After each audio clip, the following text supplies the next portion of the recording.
दोस्तों mayor miles के साथ फेस्टिवल की डिस्कशंस खत्म हो जाने के बाद रिमारू उससे उन्हें ज्वाइन करने के लिए पूछता है। रिमारू चाहता है कि मेयर माइल्स अब उसके लिए काम करें और बदले में वो उसे रोटी, कपड़ा और मकान सब देने के लिए राजी हो जाता है। रिमारू को दरअसल फर्क भी नहीं पड़ता कि वो टेम्पस में किस हैसियत से रहेंगे। वो चाहे तो कोई भी काम कर सकते हैं जो उन्हें पसंद हो, क्योंकि रिमारू को डेजिग्नेशन से कोई फर्क नहीं पड़ता। रिमारू के लिए मेयर माइल्स का वहाँ उसके साथ होना ही बहुत है। ये सब सुनकर मेयर माइल्स ऑलमोस्ट भावुक हो गए। उसे नहीं पता है कि रिमरू उसे इतना हाईली रेट क्यों कर रहा है। रिमरू की बातें सुनकर वो हंस पड़ा और झुककर वो रिमरू का ऑफर स्वीकार कर लेता है। फिर रिमरू बाहर आकर रांगा को बुलाता है।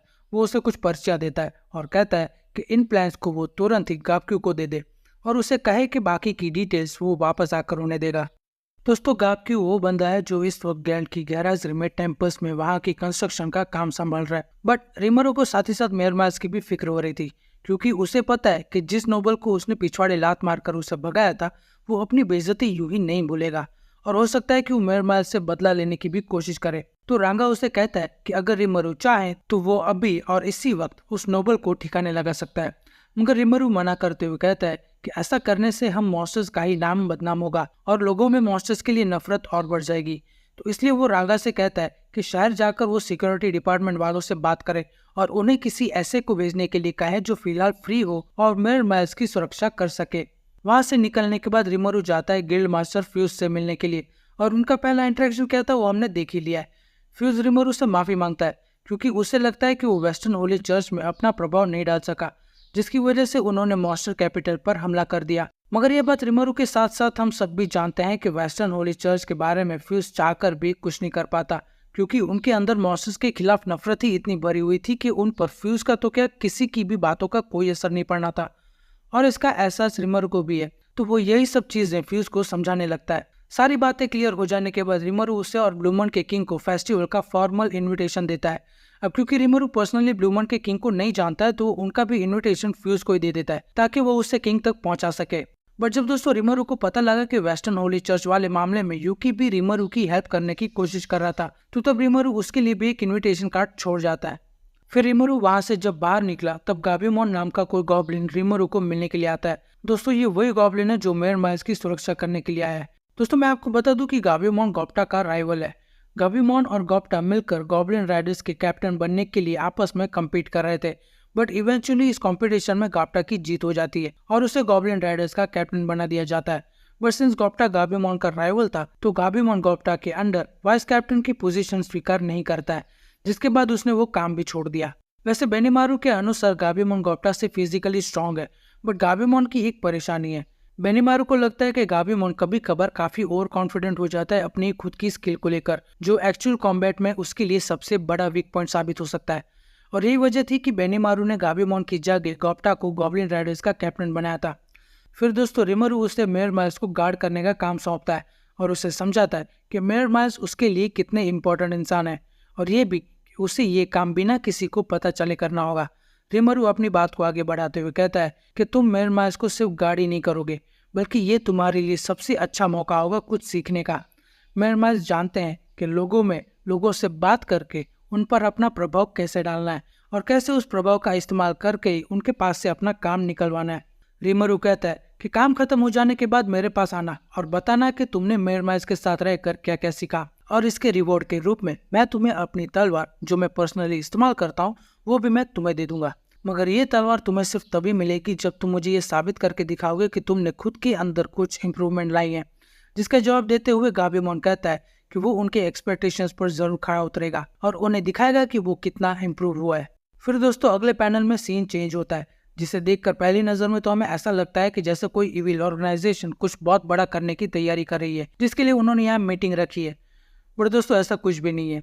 उसके बाद वाले पैनल में हमें दिखता है कि ये कोई इविल ऑर्गेनाइजेशन नहीं है, बल्कि रामिरेज है और इसके साथ ट्रेनी और बेरेटा भी है।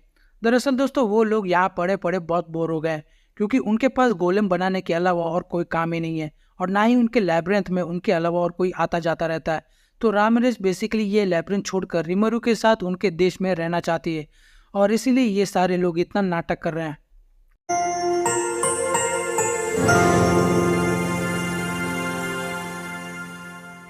दोस्तों जो कि रिमरू ने सबको फेस्टिवल के लिए इनविटेशन देने का काम खत्म कर दिया है, तो वो वापस अपने घर आया है। ये सोचकर कि अब जो कि उसके पास फिलहाल थोड़ा वक्त है तो वो घर रहकर शांति से थोड़ा चिल मार सके। बट उसकी शांति वाली चिलिंग ज्यादा देर तक नहीं रहती, क्योंकि रांगा द्वारा रिमरू को पता लगता है कि शहर के बाहर शायद थोड़ी प्रॉब्लम हो गई है। फिर अगले पैनल में हम देखते हैं कि रामिरेज गापक्यू से थोड़ी बहस कर रही थी, क्योंकि रामिरेज ने आते ही यहाँ बिना किसी से पूछे अपने लिए झोपड़ी बना रखी है। अब क्योंकि ये एरिया रिमरू के अंडर आता है तो गापक्यू उन्हें उनकी मनमानी नहीं करने दे सकता। बट वो भी जानता है कि रामिरेज लिटरली एक डिमन लॉर्ड है, तो वो ज्यादा जबरदस्ती भी नहीं कर सकता। गापक्यू का कहना है कि ये एरिया डिमन लॉर्ड रिमरू का है और वो यूं ही किसी दूसरे डिमन लॉर्ड को बिना रिमरू की मर्जी के उन्हें यहाँ झोपड़ी बनाने नहीं दे सकता। ये बात सुन रामिरेज थोड़ी से नखरे दिखाती है। गापक्यू को वो किसी भी तरह से मनाने की कोशिश करती है, बट वो थोड़ी और जबरदस्ती कर पाती उससे पहले वहाँ रिमरू आ जाता है। वो बेरेटा से पूछता है कि यहाँ चल क्या रहा है, जिसके बाद बेरेटा रिमरू को सब कुछ बता देती है। वैसे शायद रिमरू समझ सकता है कि अकेला होना कैसा लगता है, मगर रिमरू यहाँ उनके केस से खुश नहीं है, क्योंकि वो लोग यहाँ जबरदस्ती कर रहे थे। और जब गार्ड्स ने उन्हें रोकने की कोशिश की तब ट्रेनी ने उन्हें अपने मैजिक के सहारे गहरी नींद में सुला दिया, जो ठीक बात बिल्कुल भी नहीं थी। बट जब रिमरू ने पूछा कि वो इतनी कम जगह में क्या ही करेगी रहकर, तब रामिरेज उसे बताती है कि बाहर की तरफ उनका घर कैसा भी हो वो मायने नहीं रखता, सिर्फ घर का दरवाजा मायने रखता है।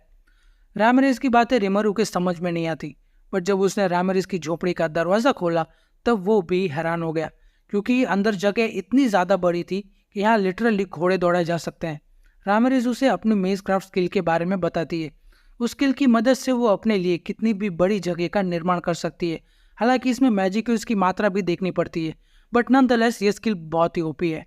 और दोस्तों ये देखकर रिमरू को कुछ आइडिया आता है, जिसे डिस्कस करने के लिए वो उन्हें अपने ऑफिस ले जाता है। दोस्तों अगले पैनल में हम गापक्यू और रिमरू को बात करते हुए देखते हैं, जहाँ रिमरू ने मांग की है कि जिस कॉलिसियम को वो लोग बनाना शुरू करेंगे उसके ठीक नीचे रिमरू एक खाली स्पेस चाहता है, जहाँ एक स्पेशियस वेटिंग रूम बनाया जाए और मुश्किल की घड़ियों में वो जगह इवैक्यूएशन चेंबर की तरह भी इस्तेमाल की जाएगी। बट किसी भी स्ट्रक्चर के नीचे इतनी बड़ी खाली जगह का होना नुकसानदायक हो सकता है, तो इसलिए रिमरू चाहता है कि ये काम रामिरेज करे। बल्कि यही नहीं, रिमरू ये भी चाहता है कि टेम्पस में एडवेंचरर्स के लिए एक डंजन का भी वो निर्माण करके दे, और तो और रिमरू ये भी चाहता है कि रामिरेज उस डंजन को मैनेज भी करे। तो इससे क्या होगा कि उसे यहाँ रहने की जगह भी मिल जाएगी और उसे काम भी मिल जाएगा, जिससे कोई भी उसे गरीब डिमन लॉर्ड या बेरोजगार डिमन लॉर्ड कहकर नहीं बुलाएगा। और रिमरू ये भी कहता है कि कॉस्ट कटिंग करने के बाद वो उसे प्रॉफिट में से 20% भी देगा। रिमरू की ये बातें सुनकर रामिरेज बिना ज्यादा कुछ सोचे उसकी बात मान लेती है, जिसके बाद वो लोग डंजन के प्लान पर काम करना शुरू कर देते हैं। जो डंजन रामिरेज बनाने वाली है उसके टोटल 100 फ्लोर्स होंगे, जहां दुनिया भर के एडवेंचरर्स को डिफिकल्टी लेवल के हिसाब से मॉन्स्टर्स का सामना करना होगा, जिससे कि वो लोग अपनी ताकत और काबिलियत का प्रदर्शन कर सकें। बेसिकली दोस्तों ये किसी अम्यूजमेंट पार्क की तरह काम करेगा, जहाँ डंजन में जाने वाले लोगों को अलग अलग जगह पीछे जालों से बचकर निकलना होगा और मॉन्स्टर्स को मारना होगा, जिसके बाद उन्हें ट्रेजर्स, वेपन्स, आर्मर्स और कई सारी मैजिकल एक्सेसरीज भी मिलेंगी। जैसे जैसे एडवेंचरस फ्लोर में आगे बढ़ते जाएंगे वैसे वैसे उस डंजन की डिफिकल्टी का लेवल भी बढ़ता जाएगा, और जिन मॉन्स्टर्स को वो लोग मारेंगे उनसे उन्हें लूट भी मिलेगी, एकदम टिपिकल इसेकाई एनिमे की तरह। पर रिमरू का कंसर्न यहाँ पर यह है कि क्या होगा जब किसी मॉन्स्टर द्वारा किसी एडवेंचरर की मौत हो गई तो, क्योंकि रिमरू का मकसद यहाँ लोगों को एंटरटेनमेंट प्रोवाइड करना है, ना कि उन्हें मारना। बट दोस्तों इसका हल भी रामिरेज के पास ही है।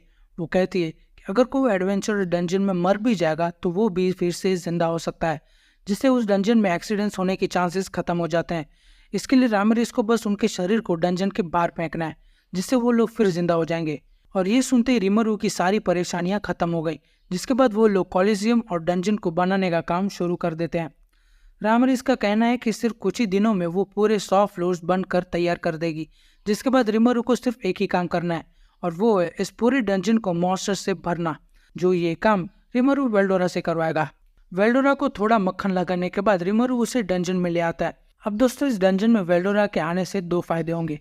यहाँ पर वेल्डोरा को खुली छूट मिल जाएगी अपने ड्रैगन ऑरा को रिलीज करने की, क्योंकि हम जानते हैं कि यही काम अगर वो बाहर खुले में करेगा तो वो किसी भी तरह के एरिया को नर्क में बदल सकता है, और वो भी सिर्फ उसके मैजिक यूज के सहारे। तो यहाँ पर वो जितना चाहे उतना खुद के मैजिक यूज को रिलीज कर सकता है। और दूसरा फायदा ये है कि वेल्डोरा के मैजिक यूज के सहारे ही इस डंजन में मॉन्स्टर्स का ग्रेजुअली निर्माण होगा। रिमरू को याद है कि जब वो वेल्डोरा से पहली बार मिला था उस गुफा में, तो वहां पर भी ऐसे ही ढेर सारे मॉन्स्टर्स थे।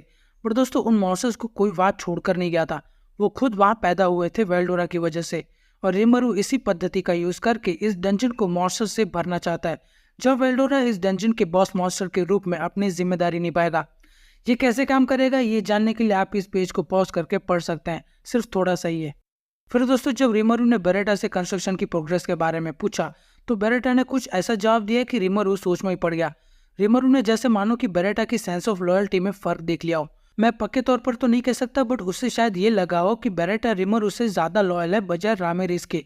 तो तब रिमरू अपने मैजिक का यूज करता है, जिससे हमें पता चलता है कि रिमरू ने मास्टर लॉक हटा दिया है, जिससे कि बेरेटा की लॉयल्टी पूरी तरह से सॉर्ट ऑफ ट्रांसफर हो गई है रामिरेस में, और वही अब बेरेटा की असली और पक्की वाली मास्टर बन गई है, जिसकी वजह से हम उसकी बोलचाल में भी फर्क महसूस कर सकते हैं।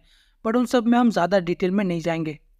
वो लोग फिर आगे बढ़ते हैं अपने डंजन वाले प्लान की ओर। दोस्तों बाकी सब तो ठीक था, बट रामिरेस का कहना है कि वो इस डंजन में जियोलॉजिकल ऑल्टरेशन नहीं कर सकती। फॉर एग्जाम्पल यहाँ रिमरू को एक पूरा फ्लोर आग से घिरा हुआ चाहिए, जिसमें एक जीता जागता ज्वालामुखी भी हो। तो ये जब उसने रामिरेस से कहा तो उसने मना कर दिया, क्योंकि उसका कहना है कि इन सब चीज़ों को लगातार मेंटेन करके रखना होगा, जो रामिरेस इतने बड़े लेवल पर लगातार नहीं कर सकती, क्योंकि इसके लिए जाहिर है कि ढेर सारे मैजिक यूज चाहिए, जो एक डीमन लॉर्ड होने के बावजूद भी शायद उसके पास नहीं है। और फिर उसी वक्त दोस्तों मिलिम वहाँ आ पहुँचती है। उसे देखकर रिमरू हैरान था, क्योंकि रिमरू किसी भी गेस्ट को फेस्टिवल स्टार्ट होने से पहले एक्सपेक्ट नहीं कर रहा था। बेसिकली दोस्तों अपनी टेरिटरी को कैसे हैंडल करना है उसके बारे में फ्री और कैरियन के साथ मिलकर स्टडी कर रही थी। अब वो काम मिलिम के लिए इतना बोरिंग हो गया था कि वो सब कुछ छोड़ छाड़ कर यहाँ आ गई टाइम पास करने के लिए। ये जानकर रिमरू हैरान नहीं हुआ, बट वो जानता है कि ऐसे बोरिंग काम मिलिम 60 सेकंड से ज़्यादा बर्दाश्त नहीं कर सकती, तो वो सरप्राइज नहीं है। हालांकि इस बीच रामिरेस और मिलिम के कुछ बहुत अच्छे मोमेंट्स भी थे, बट हम उन्हें फिलहाल के लिए स्किप करेंगे। अब क्योंकि दोस्तों मिलिम ने रामिरेस और रिमरू के बीच हुई बातों को सुन लिया था, तो वो रिमरू से कहती है कि वो डंजन में जियोग्राफिकल बदलाव करने में उनकी मदद कर सकती है। वो अपनी बात को आगे बढ़ाते हुए कहती है कि अगर तुम्हें अपने डंजन में जियोग्राफिकल चेंज लाना है तो ड्रैगन्स उसमें तुम्हारी मदद कर सकते हैं। अब दोस्तों ड्रैगन सुनकर आप लोग कंफ्यूज हो गए होंगे। देखो वेल्डोरा और वेल्सजेड को गिने तो इस दुनिया में कुल मिलाकर सिर्फ 4 सच्चे ड्रैगन्स हैं, मगर यहाँ पर उनकी बात नहीं हो रही है। वेल्डोरा कहता है कि ये ऑर्डिनरी ड्रैगन्स अंश होते हैं स्पिरिट ड्रैगन का, जिसे स्टार किंग ड्रैगन वेल्डनावा ने दिया था अपनी बेटी मिलिम को। दोस्तों जब मिलिम का ड्रैगन मरकर केओस ड्रैगन में बदल गया था, तो तब उसी वक्त उसके एलिमेंट्स दुनिया भर में बिखर गए थे, और दोस्तों उन्हीं अंश का या उनसे जमा हो चुकी मैजिक यूज का इस्तेमाल करते ही दूसरे मॉन्स्टर्स भी उनसे जुड़ने लगते हैं, जिसकी वजह से वही मॉन्स्टर्स वक्त के साथ लेसर ड्रैगन्स में विकसित हो गए। ये लोग बस नाम के ड्रैगन्स हैं, क्योंकि उनका बाहरी रूप सच्चे ड्रैगन्स के रूप से मिलता जुलता होता है। यूँ समझ लो कि वो लोग विकसित रूप हैं डायनासोर्स के, और ऐसा प्राकृतिक रूप से देखा गया है कि वो सारे लेसर ड्रैगन्स अपने अपने प्रेफरेंसेस के मुताबिक अपने आसपास के इलाके को बदल देते हैं, शायद इसलिए ताकि वो लोग खुद को सुरक्षित महसूस कर सकें। और मिलिम के मुताबिक ऐसे ड्रैगन्स जो एलिमेंटल प्रॉपर्टीज रखते हैं उन्हें आर्च ड्रैगन्स कहते हैं। जैसे डीमंस में आर्च डीमंस होते हैं, ठीक वैसे ही ड्रैगन्स में भी आर्च ड्रैगन्स होते हैं, और इनमें 4 प्रकार होते हैं। एक होता है आग वाला ड्रैगन, दूसरा होता है बर्फीला ड्रैगन, तीसरा होता है विंड यानी हवाई ड्रैगन, और चौथा और आखिरी होता है अर्थ यानी धरती वाला ड्रैगन। जिसके बाद अब रिमरू सोचता है कि अगर हम इन सारे ड्रैगन्स को डंजन के अलग अलग फ्लोर पर लगा देंगे तो वो उन फ्लोर्स को अपनी टेरिटरी का हिस्सा समझकर वो लोग वहाँ जियोलॉजिकली बदलाव करना शुरू कर देंगे, जैसा कि रिमरू चाहता है। और इन सब के ऊपर आखिरी और 100वें फ्लोर पर वेल्डोरा विराजमान होगा। रिमरू ये सोचकर ही बहुत एक्साइटेड हो गया, और रामिरेस भी मिलिम के आइडिया से बहुत खुश लग रही थी।